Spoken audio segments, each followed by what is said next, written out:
Bonjour à tous, c'est NDG et aujourd'hui on se retrouve dans cette nouvelle vidéo où je vous présente un nouveau jeu qui s'appelle Art of War 3.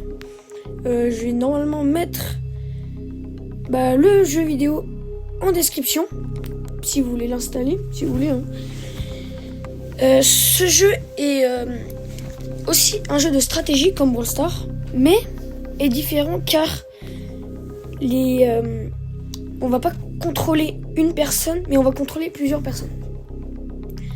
C'est simple. Nous avons deux factions. Nous avons une faction résistante, donc en rouge, et nous avons une faction confédération, en bleu. Nous, on se concentre sur la résistance. Évidemment, vous pouvez prendre aussi confédération. On peut changer. Voilà. Ils disent de prendre un au début. Vous prenez celui que vous voulez, mais après, vous pouvez changer. Pour le jeu, en gros, je vous explique. Nous avons des petites unités. Donc, par exemple, un petit tireur, un grenadier, tout ça. Nous avons plein de choses.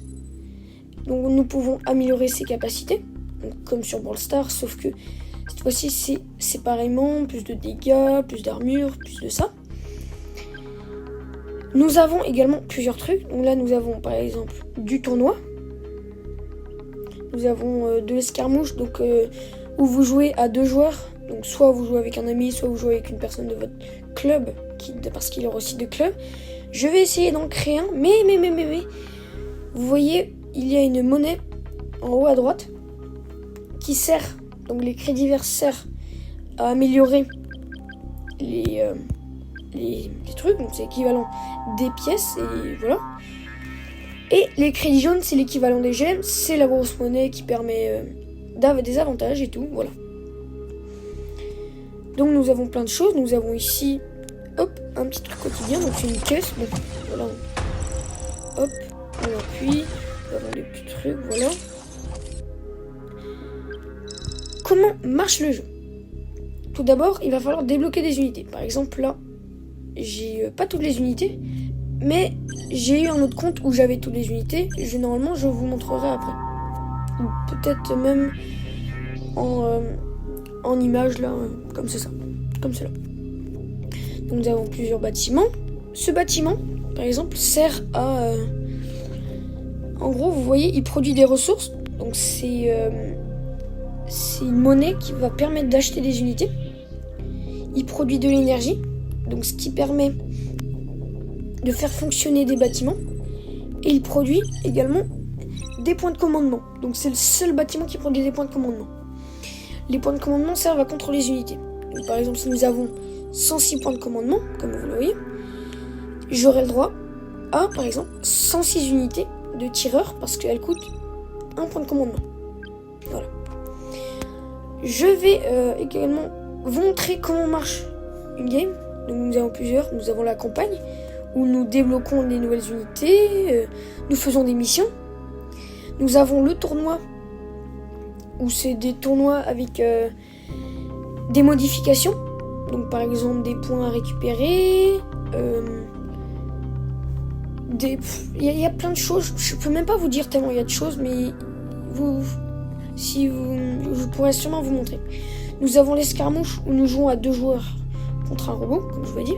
Et nous avons un tournoi de blitz où, en gros, si j'ai bien compris, le tournoi de blitz, ça veut dire un tournoi rapide. Un tournoi rapide où c'est aussi des modificateurs, mais en plus rapide, pour moi, si je comprends bien. Nous avons aussi entraînement, donc un combat personnalisé. Enfin, ils disent combat personnalisé, mais c'est plutôt un combat amical contre un autre joueur. Et nous avons le 2vs2 et le 3vs3. Et ici, que vous voyez, le 1vs1. Pour l'avoir le 2vs2 et 3vs3, nous avons des petites étoiles là où j'ai appuyé. Donc, vous voyez, hop, voilà, là où j'appuie. Donc, j'ai un grade, voilà. Et j'ai les étoiles qui correspondent au nombre de trophées. Donc, par exemple, hop, ici, je vais faire une mission. Si je fais cette mission, que j'ai 3 étoiles, j'aurai 3 étoiles en plus. Voilà. Donc, pour vous dire, oui, il y a des bons compétiteurs, comme par exemple, si je regarde le premier monde, classement, nous avons Capmixon, donc qui est en premier depuis très très longtemps, et qui a 86 000 étoiles. c'est énorme comparé à Brawl Stars. Parce que Brawl Stars, tu gagnes des trophées extrêmement vite. Enfin, extrêmement vite, extrêmement longtemps. Sauf que sur ce jeu, vraiment, les étoiles... Bah, je vais vous montrer par exemple les missions. En moyenne, les missions durent 30 minutes. Comme... Donc les missions durent 30 minutes. Par exemple. Les missions ont une durée illimitée. Tandis que les combats contre les joueurs ont une durée de 1 heure. Donc au bout de 1 heure, il y aura une chose qui va s'afficher au bout de 10 minutes avant la fin, 5 minutes avant la fin et 1 minute avant la fin, qui dit le pourcentage d'activité. Donc celui qui a le plus... l'équipe qui a le plus joué sur l'activité. Je vais peut-être pas vous montrer celle-là parce qu'en fait quand j'y pense, je vais peut-être vous montrer plutôt la première mission. Parce que là je viens de faire une nouvelle mission, il me met dans une cinématique alors que vous comprenez peut-être pas les unités. New objective. Ouais, je vais juste me rendre. Bon, ça fait rien, il y a pas de je perds pas d'étoiles. Voilà. C'est pas comme sur Brawl Stars où tu perds 6 fois, t'as plus d'étoiles, enfin t'as plus de trophées. Ici quand tu perds pas d'étoiles.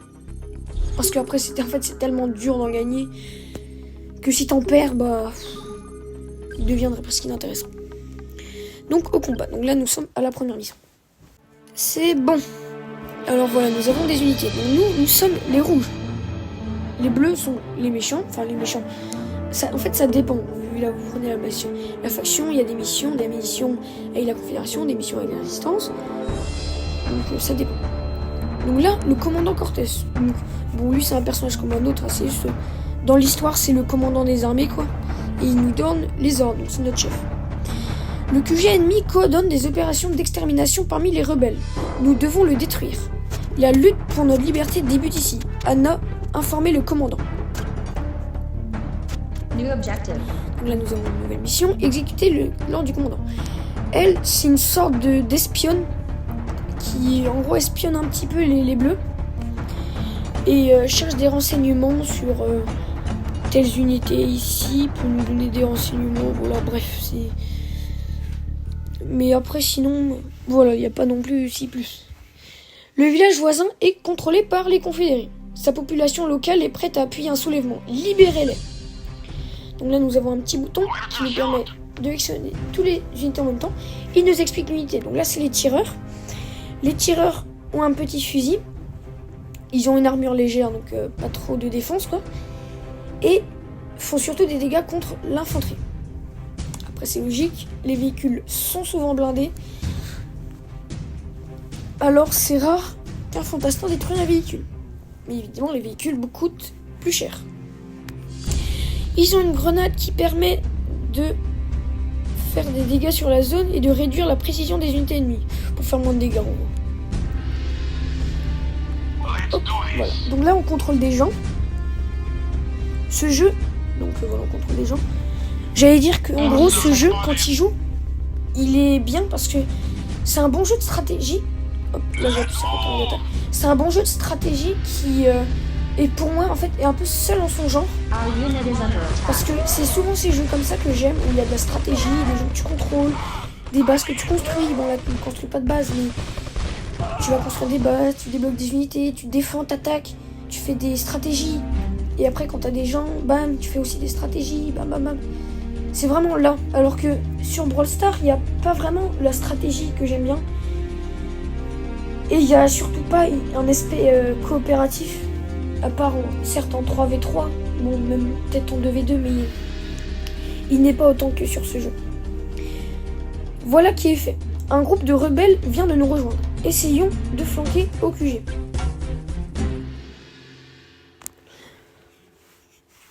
Donc évidemment, le jeu est... Voilà, on dépasse. Le jeu est un jeu russe, développé par des Russes. Alors voilà, une unité ennemie. Donc là, c'est en gros un peu l'unité parallèle qu'ils ont la Confédération. Donc c'est également une unité d'assaut, donc il y a également un petit pistolet, une armure légère. Mais en gros, Hop, donc je vais juste vous dire un truc après. Donc en gros, l'unité a un fusil d'assaut donc qui est efficace contre les armes légères également, et une grenade antipersonnelle qui met des dégâts. En gros, pour vous expliquer, il y avait un monde dans le futur qui est environ en 2050. Donc souvent les jeux qui vous disent en 2050 il y a des vaisseaux et tout des trucs compliqués. Là franchement je trouve que ce jeu est réaliste parce que les unités qu'il y a sont vraiment réalisables. C'est pas des unités de fiction complète. Il y a vraiment cet aspect à moitié un peu réaliste aussi. Il y a l'aspect mi-réaliste, mi-un peu fiction. Et ça vraiment, ça j'adore. Parce que j'aime bien le réalisme, parce que c'est toujours bien. Mais quand il y a trop de réalisme, c'est bien aussi, mais voilà. Et quand il y a beaucoup trop de fiction, ça fait pas réel quoi. Le jeu fait trop décalé je trouve. Bref, continuons. Commandant, attaquez le QG. Les unités alliées vont nous aider par d'autres directions. Donc les jaunes sont contrôlés par un bot. Donc elles vont attaquer automatiquement. Là, on va attaquer la base. Nous avons